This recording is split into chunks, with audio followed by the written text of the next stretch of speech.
हाँ नेक्स्ट, और किसे कुछ पूछना है? सर मैंने आपको 2 क्वेश्चन सेंड किया हुआ है, वो देखना।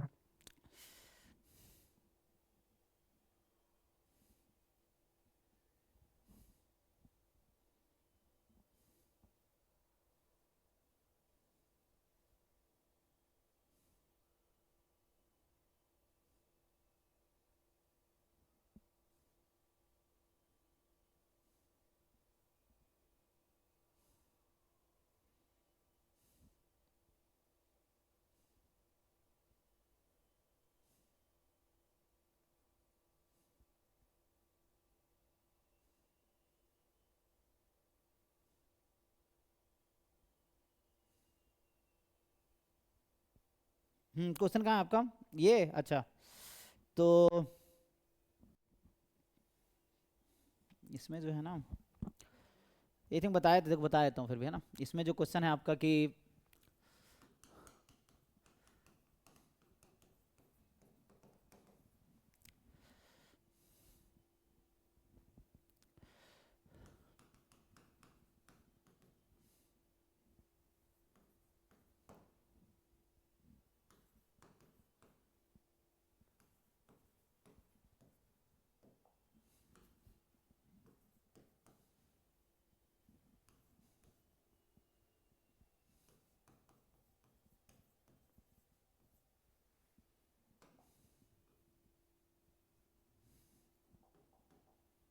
सो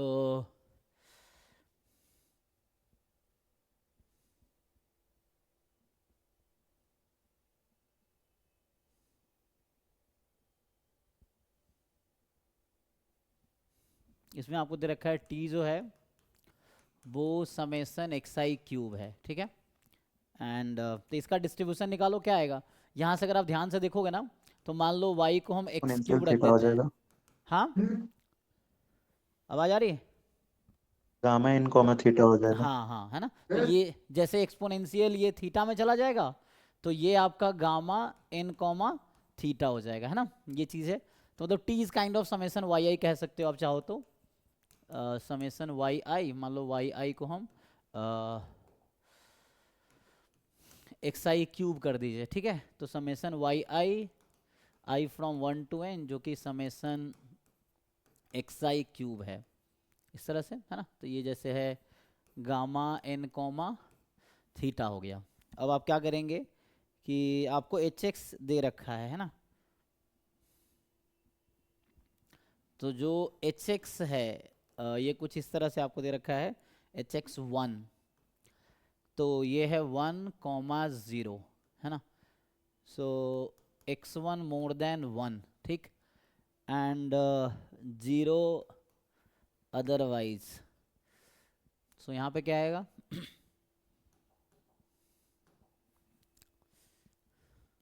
तो आपसे देखो, यहाँ से ध्यान से अगर देखेंगे आप, तो एक्सपेक्टेशन ऑफ एच अगर अलग से निकालोगे, जो एच यहाँ पे है, तो वो आपका आएगा प्रोबेबिलिटी x1 मोर देन 1, ठीक है ना। ये कोई वहाँ से प्रोबेबिलिटी भी निकाल सकते हो, बट ज़रूरत नहीं है। तो इससे कहने का ये मतलब अगर समझ सकते हो आप, कि जो एच है वो एक अनबायस्ड एस्टिमेटर है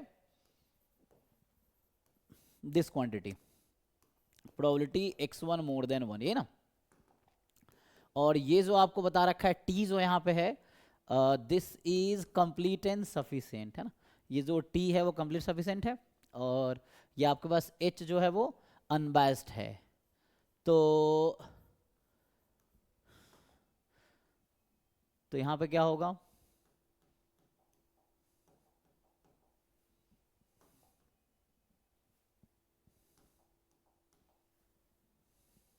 तो ठीक है ना। तो अब क्या होगा, ये जो आपसे पूछा गया है क्वेश्चन में कि expectation of h given t is equal to small t, तो ये आप समझ सकते हैं this is u m v u e, यही ना।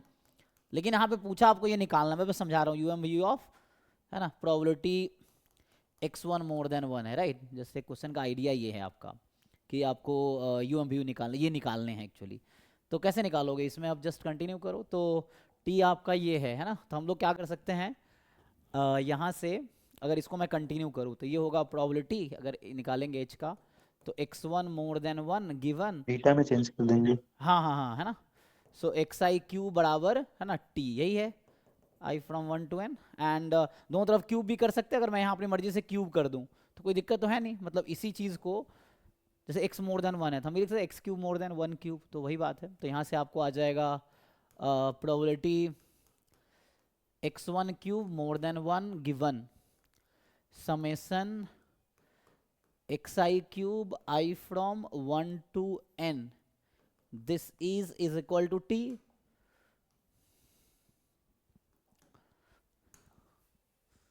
ठीक है, अब यहाँ पे क्या करना, देखो मेन ये कैसे निकालोगे प्रोबेबिलिटी ये है, तो मैं y कर देता हूँ, है ना, जैसे है कि y में कन्वर्ट कर देता हूँ तो आपको थोड़ा ज़्यादा समझ आएगा।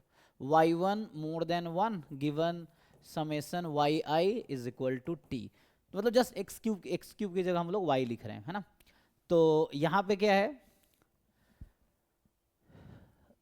एक यहाँ पे बसूस थ्योरम यूज करना पड़ेगा। बसूस थ्योरम क्या कहता है कि जो कंप्लीट सफिशिएंट स्टैटिस्टिक है वो एंसिलरी के साथ इंडिपेंडेंट होता है ना, एंसिलरी एस्टिमेटर और sufficient complete sufficient estimator both are independent. तो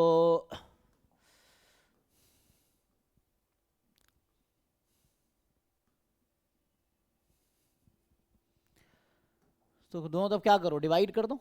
तो अगर आप दोनों तरफ, इसको यहाँ सॉल्व करता हूँ, देखो इसको निकालना है ना, तो अभी हम ऐसा कर सकते हैं क्या, अगर मैं दोनों तरफ डिवाइड कर दूँ, जैसे यहाँ पे अगर दोनों तरफ हम लोग क्या करते हैं, समेसन वाई आई से लेफ्ट में डिवाइड करो, चूँकि यहाँ गिवन है, सो ऐसा हो जाएगा probability y1 upon summation Y I more than 1 upon, दोनों तरफ डिवाइड कर रहे हैं y, तो यहाँ t लिखता हूँ क्योंकि गिवन है समेसन, दोनों तरफ समेसन वाई आई डिवाइड किया, यहाँ भी और यहाँ भी, है ना, दोनों तरफ, इस तरफ ये गिवन है, कोई दिक्कत नहीं है। और ये यही गिवन है समेसन वाई आई बराबर टी, इसलिए यहाँ पर टी रखा, वरना समेसन वाई आई भी रख सकते हो, तो वही टी है ना गिवन, तो इसलिए यूज़ कर लिया।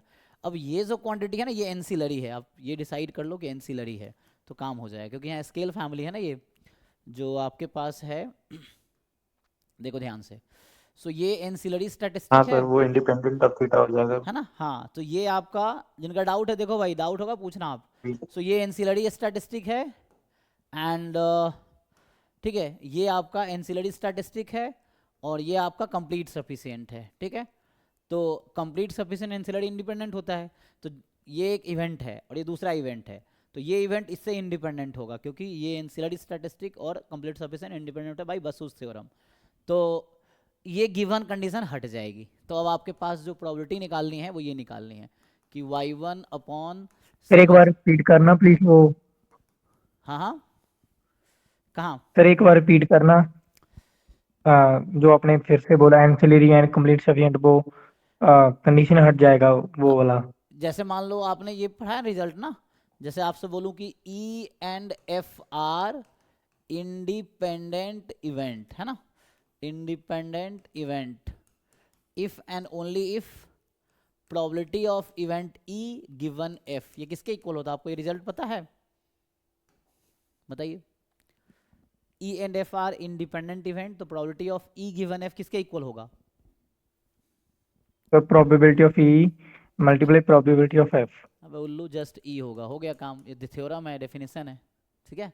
अच्छा yes, ठीक है, हाँ, सर। सो एफ तो गिवन वो हो या कनेक्शन गिवन ना लूज हो, हो रहा उससे है कोई तो। फर्क नहीं पड़ेगा, बाद में ब्रेक करोगे तो यही हो जाएगा हाँ ना, हाँ मतलब E intersection F probability of E into probability F होता है, उसके खोलोगे तो यही आ जाएगा, ठीक है, डायरेक्ट रिजल्ट है, तो ये हमने यूज किया है। तो एफ गिवन वाला कंडीशन हट जाएगा, क्योंकि एफ गिवन हो ना गिवन हो फर्क नहीं पड़ेगा, because E F R independent, same यहाँ पे है। तो यहाँ पे जो आपके पास है ये स्टैटिस्टिक और ये दोनों इंडिपेंडेंट है, तो ये प्रोबेबिलिटी और ये प्रोबेबिलिटी एक दूसरे से इंडिपेंडेंट हो गए, मतलब ये क्वांटिटी इंडिपेंडेंट, तो गिवन हो ना हो तो इसको हटा के E given F probability of ई।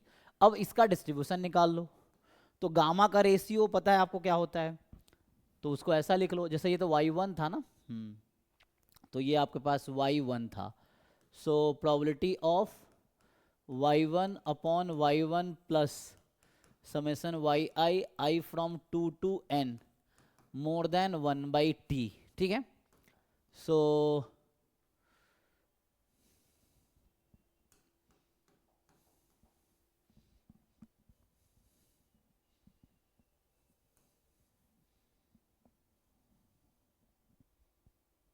बताओ, तो ये क्या है आपके पास, ये गामा है ना, तो जो इसका डिस्ट्रीब्यूशन बताओ भाई, कोई क्या होगा, बीटा 1, बीटा कौन सा, first kind comma with parameter what, t -1, तो इसमें क्या है, y1 में जो है हाँ एक्सपोनेंशियल थीटा को हम लिख सकते वन हैं गामा 1 कॉमा थीटा, यहाँ तो 1 आ कॉमा जाएगा। और टी इसका माइनस वन डिस्ट्रीब्यूशन क्या है, 2 से n है ना, 2 से n है मतलब n-1 रैंडम वेरिएबल्स हैं, तो n-1 है, इसका मतलब हुआ वन कॉमा थीटा नहीं, थीटा नहीं होगा, अल्फा 1 अल्फा 2 होता है ना। यहाँ पे वन रिजल्ट क्या कॉमा है, माइनस वन हो जाएगा तो यहाँ पे जो हमारा रिजल्ट है हो वो ये जाएगा होता है सर। ना कि x1 मान लीजिए गामा अल्फा 1 कॉमा बीटा है, और x2 gamma alpha 2 comma beta है, and both are independent, then x1 upon x2 यहाँ से आ जाएगा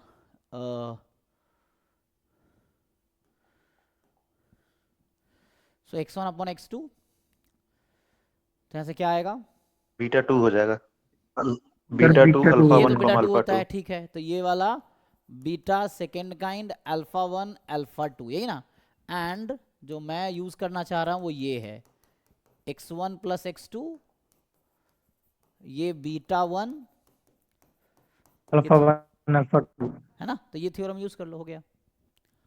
सो इसको आप यूज कर लीजिए, तो यहां से क्या मिलेगा, one comma n minus one हो ठीक है जाएगा ना, हाँ 1 कॉमा n-1 हो गया।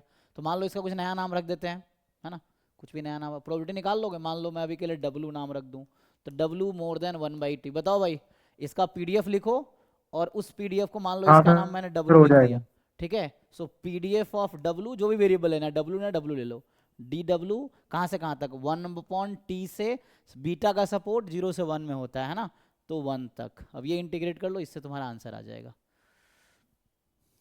ठीक है, देख लो, हाँ सर हो ऐसे ही जाएगा। क्वेश्चन में मेरा भी डाउट था सर ठीक है ना, आप लेकिन देख लो। उसमें डेल्टा समझ में नहीं आ रहा था क्या सो रखें